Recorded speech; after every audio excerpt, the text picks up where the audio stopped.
Member of the cast, all the world's a stage.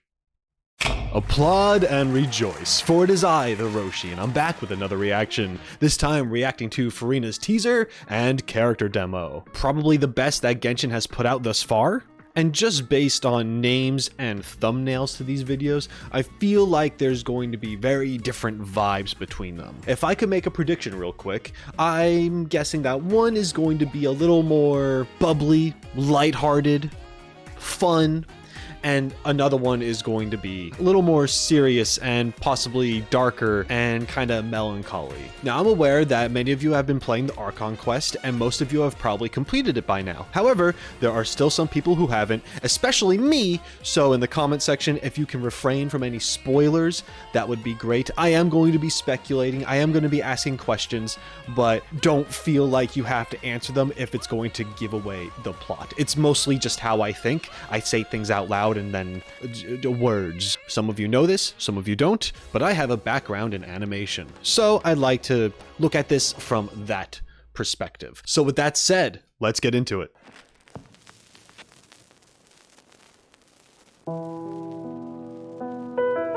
Opera walks the line between truth and fiction. For though the story is fictional, as far as the characters are concerned, their fate is real.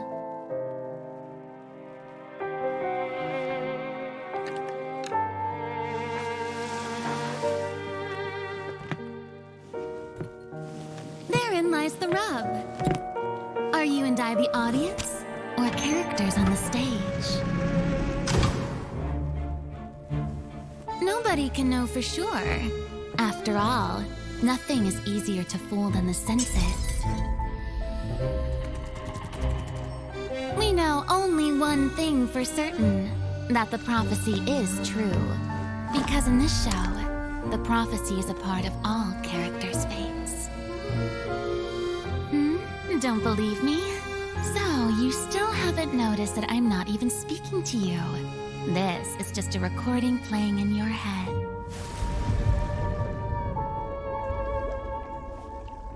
Now, do you see? The prophecy has come true, and everything has been lost to the Great Flood.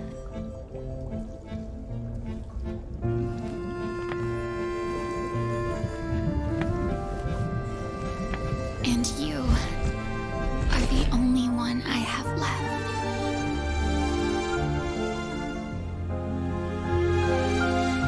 And so, while fate may seem like it's playing cruel jokes on you, only fate will not deceive you.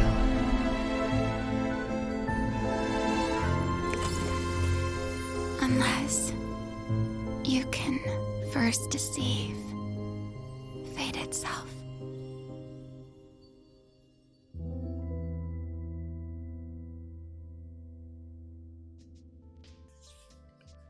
I have goosebumps. That gave me chills. That was something else. I'm definitely going to talk about this because I haven't said anything yet. But I want to move right into the demo, and then I'm going to spend time at the second portion of this video to talk about both the teaser and the demo. So stick around if you want to hear what I have to say about both of these things. But let's get right into the demo. Ladies and gentlemen, welcome to the most spectacular show in the history of Fontaine. Please put your hands together for our national icon, Fontaine's biggest celebrity, one of the 7 archons of Tibet, the Regina of all orders, kindred, peoples, and laws, Furina de Fontaine!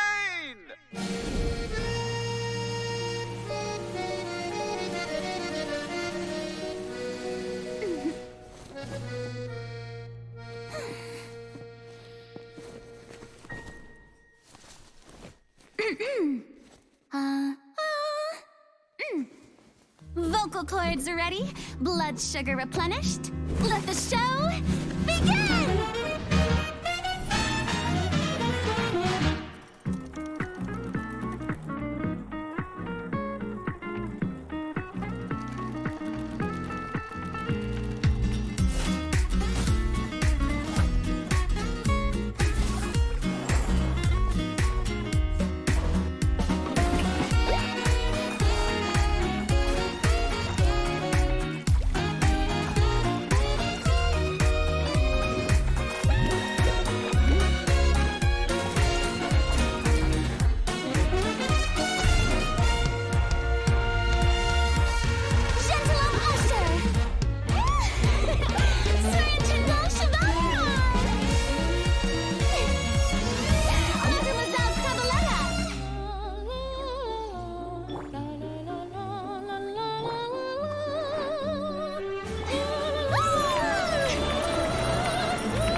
Oh, man.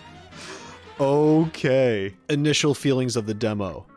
Fan-freaking-tastic. As I thought going into this, I thought one was going to be more melancholy and the other one was going to be more bubbly and happy.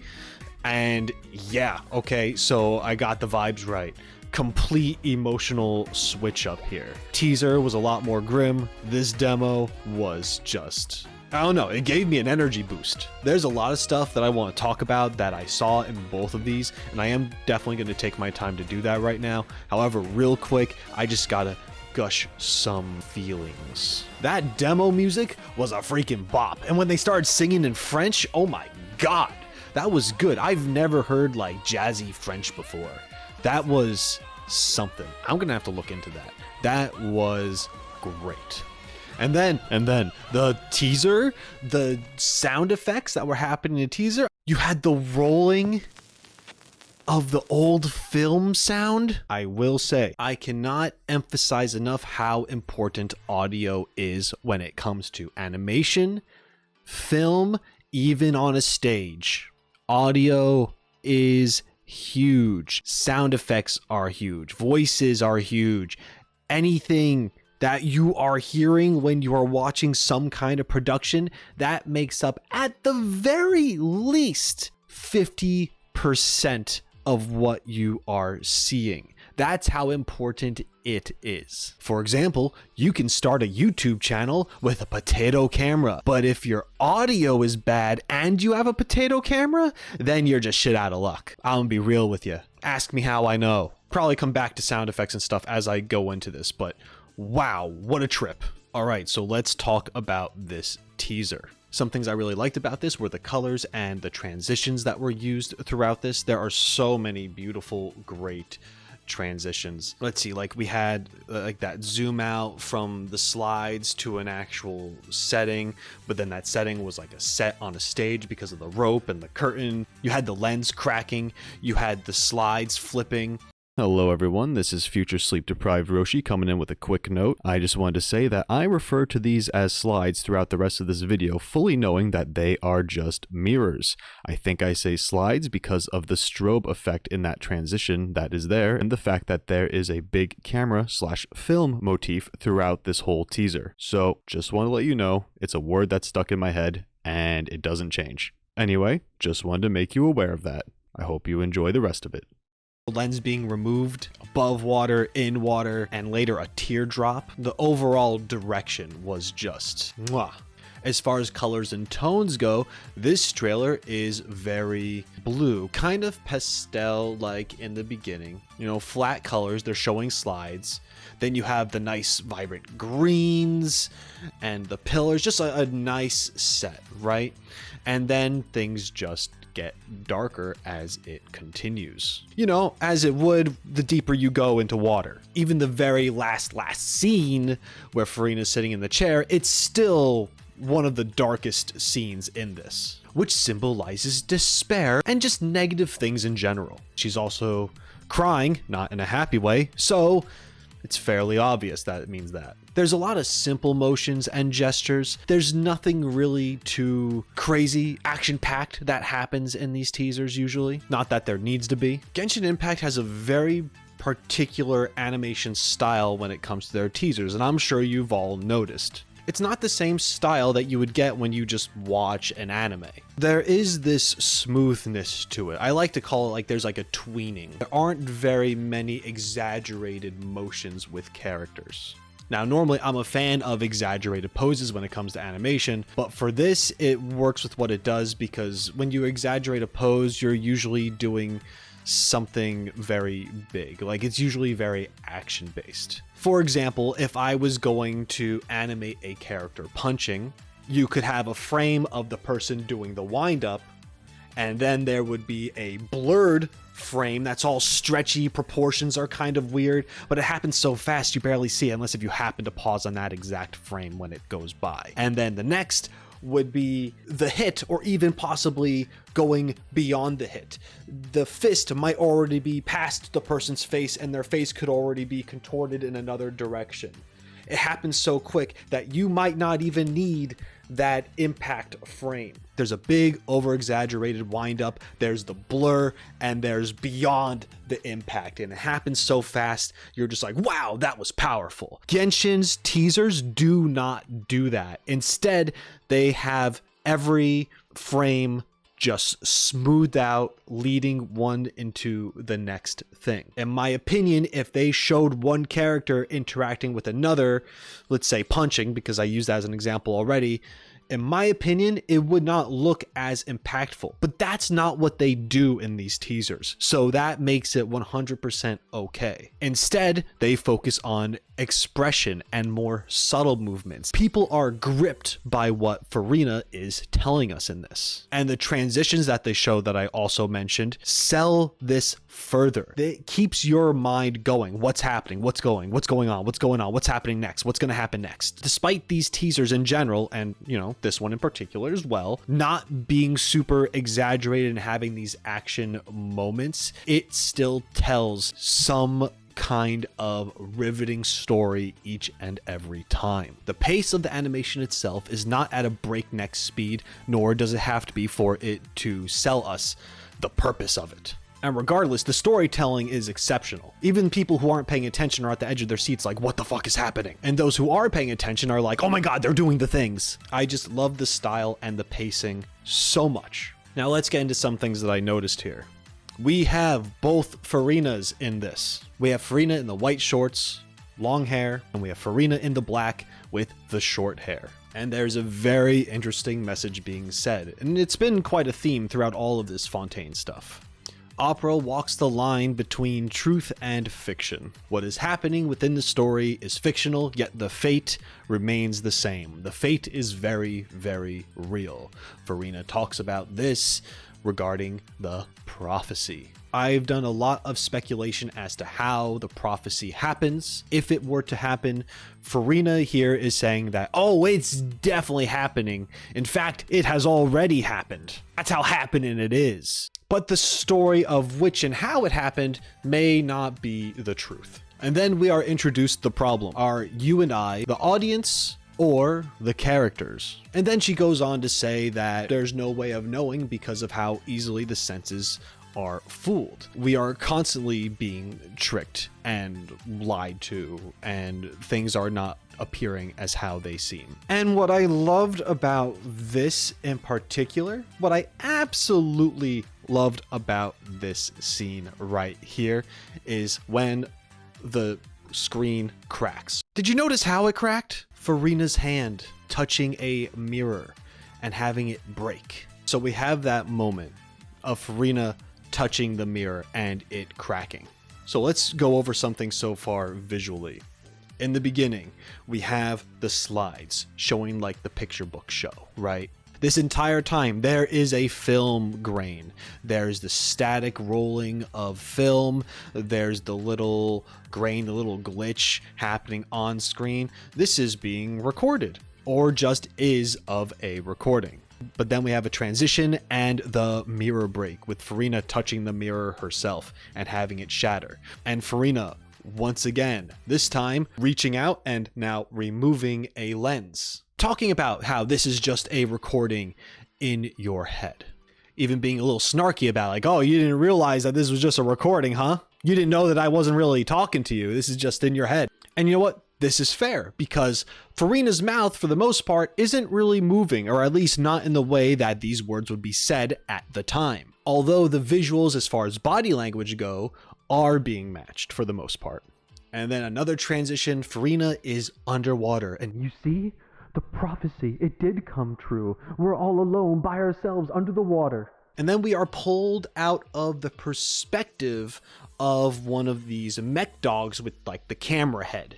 And this makes sense to me because ever since the transition of all the slides going by and having Furina actually like remove a lens, that makes sense that that lens would be a camera lens and that the slides like rolling through film. But we pull out from that perspective and we see just everything submerged and Furina holding the Robo Doggo because she's sad. And then we have some Men in Black end scene stuff where we just keep pulling out further and further and further, and we're left with a tear and a quote of how fate will never deceive you. And we see that that tear came from Furina in black and short hair. I think this part is huge.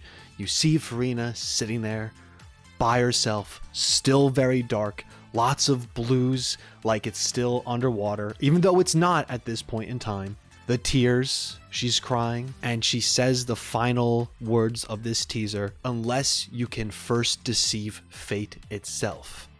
And why is this big? Because she's actually saying it now. These words are being mouthed. Whether or not it's the intention of the overall piece, this is what this stuff means to me, and what I believe it to symbolize through its art direction and pacing in general. This teaser is not a message to you. Furina is not talking to you. She's not. Duh, but she says you. She says you in the thing right there. Look, it says you. No. I believe wholeheartedly Furina is talking to herself. I feel like the entirety of this is Furina just telling herself over and over again that fate cannot be changed. Fontaine will sink.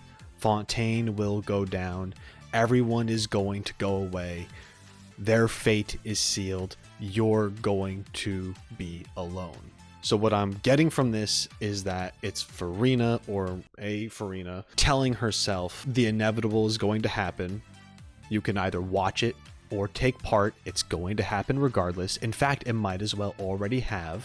You can't change fate. And then at the very end, we have Furina speaking, actually saying out loud that last line, unless if you can deceive fate itself, which I took as unless you lie to yourself. They said it's like a recording. I don't think it's an actual recording.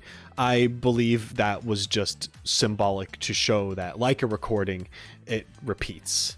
It repeats and keeps showing you of this event that is inevitably going to happen. You are going to be alone. You are going to be alone. You are going to be alone.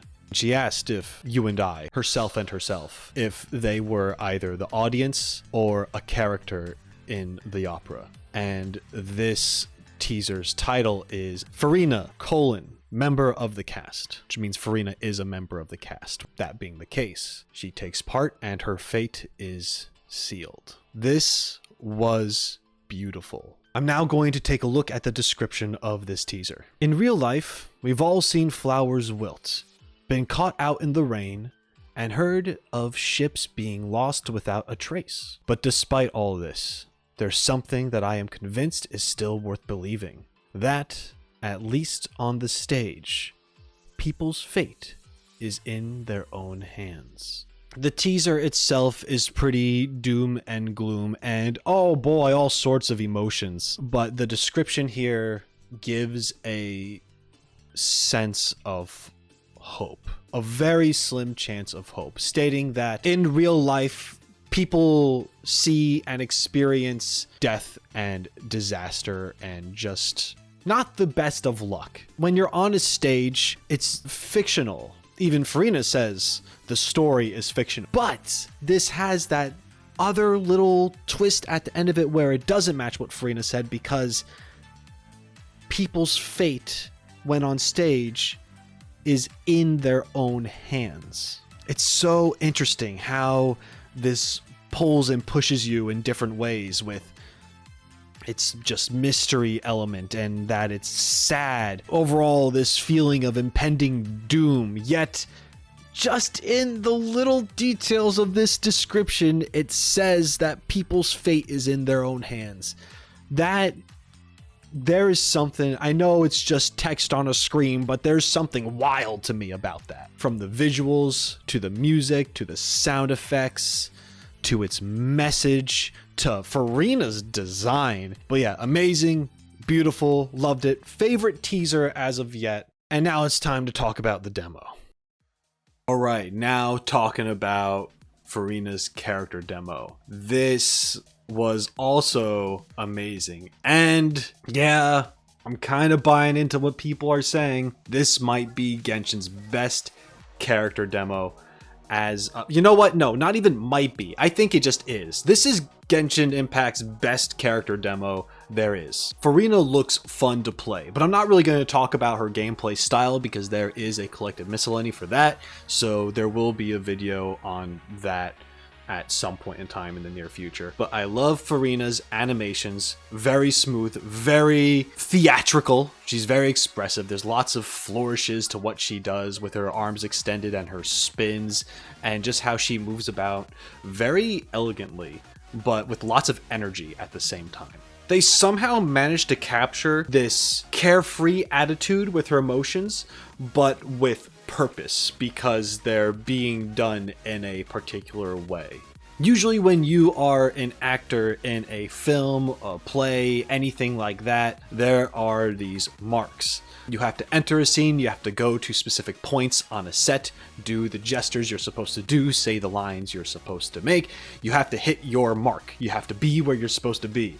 And for some reason, when I was watching her animations, everything she was doing and just how she was landing and finishing and following through all of her actions, it's like, yeah, you're selling it to me. She's hitting her mark. She knows exactly where and when she needs to be and doing the things. She also does indeed exaggerate a lot of her poses as if she's on stage all the time. I guess she is. After all the world's a stage. This demo's title is actually a reference to one of Shakespeare's quotes, "All the world's a stage, and all the men and women merely players," which makes a lot of sense. But it makes sense because if you're on stage, you're going to have bigger motions to express yourself and what the character feels because you want people in the back row to get it as well. Her actions are very purposeful and it looks great. I like how this opened up. You're on that tour boat. You're kind of hearing the news, the information over the loudspeaker that this performance is happening and it's going to be starring Furina. You get to see the other people in Fontaine going about their business, you know, doing their thing, talking their talk, all that stuff. It's really cool to get that feel of the city. And then it opens up with Furina. And for the first half of this, unlike the ending of the teaser, we see a very happy Furina. But also in the black. At the end of the teaser, we saw black shorts, short hair, Furina crying, very upset, and maybe coming to terms with what she's been telling herself on the inside. And this, she's on stage and she's happy and she's doing her thing. Adjusted her voice, blood sugar levels are good because she's always snacking on sweets. It's very cute. I like her little mobile thing with the different desserts. That's cool. It's very interesting because as this is titled, All the World's a Stage, Furina may feel like she's on stage all the time. In this particular demo, she is on stage for a lot of it and in front of people performing. And of course, if you have a performance to do, despite your actual mood, if you're in a bad mood, but you got a performance, you got work, you're still going to put on that performance. You can't cancel the show because you feel bad. You still have to be your character. So Furina is still kind of like lighthearted, like, yeah, it's me, here's the show, we're gonna have fun. So if she's actually feeling that way, maybe she does feel good on stage, but who knows? Regardless, she's putting on a show and it shows different instances of her walking around, her swinging around, even throwing money at people. I want to go to that show. But she looks like she's having a fantastic time the entire time. And what I mean by that, because, you know, when we get to a minute 53, for the remainder of the demo, she changes to white long hair. So half the time Furina's on screen, she has her short hair, black shorts, and the other half, she's got the long hair, white shorts.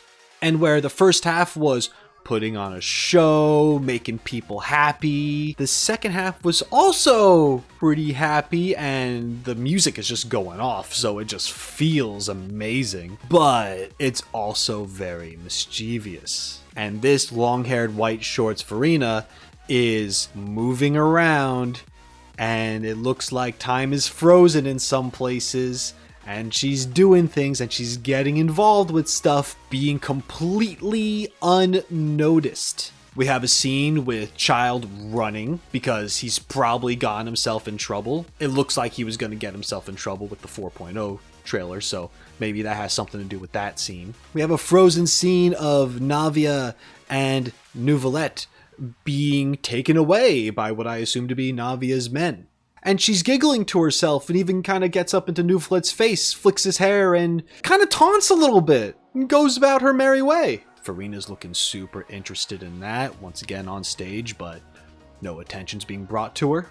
She then has a scene with Fremine assisting with the removal of his headgear. And then she pops up observing a confrontation between Chlorine and Risley. I don't know if I'm saying Chlorine right. I don't know anything about her other than that she's like Bloodborne Genshinified with thighs. So I imagine that all these different scenes that they show here are pretty big events that have happened in the story. Anyway, my point is that I'm trying to get at is that everything seems to be frozen, or people aren't aware in the scenes that the white shorts, long-haired Furina is jumping around in.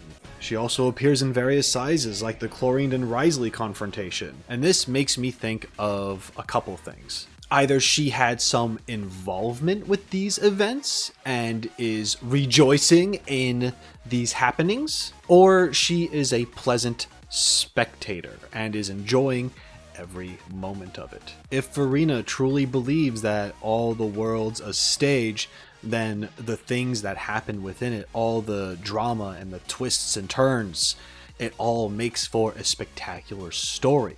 So whether or not she is the cause, she is enjoying it nonetheless. The only reason I would think that's a little bit of that she could be the cause of some of it is really her interaction with Neuvillette. That gives me the sense of, how do you like being captured? Fun? I got some revenge vibes in that little interaction. So I'm not saying she caused it, but I wouldn't be surprised at all if she did or was enjoying the fact that it had happened in the first place. So I'm not exactly sure which personality traits are connected to who, if there is any of that going on, but I do definitely believe that one is trying to enjoy life for what they know it to be to them, and the other is more focused on the story that is being played out that will reach the inevitable end.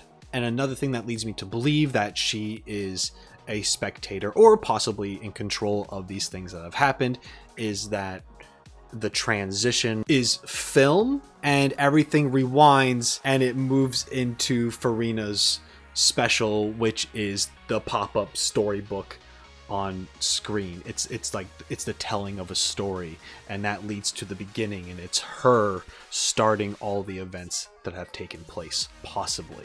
There's a lot of photographs being taken as well when Furina's kind of tampering with stuff and messing around and posing and all that jazz. In my mind, this could be symbolic for her kind of capturing these moments, retaining these memories. These are big points in time that she is paying attention to, that she will remember, that these are the key frames, the key moments in this story that will lead up to the prophecy being fulfilled. Hello everyone, final interruption from future me. Just wanted to say that although we see things happen in this demo, we can't base it on what we see. For all I know, in the actual quest, these events could have gone very differently. Perhaps Navia was being the one taken away. Or the fact that maybe Lynette was in the case, and not Linny. We saw Lynette in the case in one of the earlier trailers, so I wouldn't be surprised if there is some tomfoolery happening here with Furina. So, just wanted to make that clear. Oh, and before I go, I just wanted to say that if you're still watching this, man, you're the best. I appreciate you. Alright, I'm going to finish editing this and pass out. Enjoy! My favorite part of this demo, other than the music just going off in the second half, was probably that transition phase from the black shorts, short hair Furina to the long haired white shorts Furina, with the spotlight, her silhouette with the hat. It gave me this Michael Jackson Smooth Criminal feel. Loved that. That was amazing. The freeze frame stuff, of course. Her attack animations in general. Furina is super cute. I know I haven't really talked about my personal feelings towards her character or design in general because I'm so wrapped up in this story that just seems all sorts of all over the place from my perspective, but she genuinely looks like a really, really fun character, and this demo did an amazing job at showing her off and giving hints to what's possibly going on in the story. And I absolutely love the feel to it. This is my jam. I saw a new quote that I haven't noticed before on her character splash screen, which is, I had to write it down, the absolute focus of the stage of judgment until the final applause sounds. I mean, in short, all eyes on her until it's over. Right? I mean, that's what I think that means. And now I'd like to take a look at the description in this demo. Oh, wow. It's in French. I'm glad that they translated it. The world is but a stage. Why cry when you can laugh instead? For laughter is humanity's preserve. Laugh it all off. Fret not. Let's just enjoy the moment. This is the complete opposite to the teaser's description. The teaser's description, which I already talked about, but essentially was like doom and gloom happens, but you can still control your fate. Meanwhile, this one is saying you can't control your fate. It's going to happen. Just enjoy life while you can. Oh, wow. I think my brain's done. I don't think I have anything else to say right now. This left me, I think I'm actually Stunlocked right now. Later. I've just tried to close this video 13 different times, and each time I just lost the words I wanted to say. So I'm just going to do this in one take now, and whatever it is, it is. I love this. It's amazing. Genshin Impact doesn't fail, especially when it comes to these trailers. This is the best one by far. As of yet, let me know what you think in the description below. Do you have a favorite demo, favorite teaser, or is this it? Is this the pinnacle right now? Have we reached the top? You have to let me know. Anyway, thank you so much for joining me. Please subscribe to the channel if you haven't already. I would really appreciate it. It helps me out. And of course, if you made it to the end of the video, then somewhere in the comment section down below, you can let me know by including the word stage within your comment, and that way I will know that you are indeed a real one. Thank you so much for joining me, and until next time, shine on, you crazy diamonds. Later.